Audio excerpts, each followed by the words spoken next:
সত্যি বলছি, আজ আর নিজেকে ধরে রাখতে পারলাম না। মাদ্রাসা ছুটি হয়ে গেছে, সবাই একে একে বাড়ির পথে রওনা দিয়েছে, কিন্তু তারপরও কিছু ছোট্ট মুখ মাদ্রাসায় রয়ে গেছে। আমি এগিয়ে গিয়ে জিজ্ঞেস করলাম, বাবা তুমি এখন কোথায় যাবে? শুধু একটাই উত্তর, হুজুর আমার তো কোথাও যাওয়ার জায়গা নেই, আমি এই মাদ্রাসাতেই থাকি। এই কথা বলেই সে ধীরে ধীরে মাদ্রাসার এক কোণায় চলে যায়। চোখের জলে ভেজা মুখখানা বালিশে গুজে নিঃশব্দে ঘুমিয়ে পড়ে।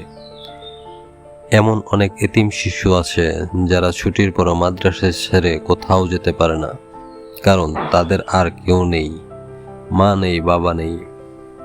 মাদ্রাসাই এখন তাদের একমাত্র আশ্রয়। হায়, আজ যদি তাদের মা বাবা থাকতো, এই ঈদে আমাদের মতো ওরাও আনন্দ করতে পারত।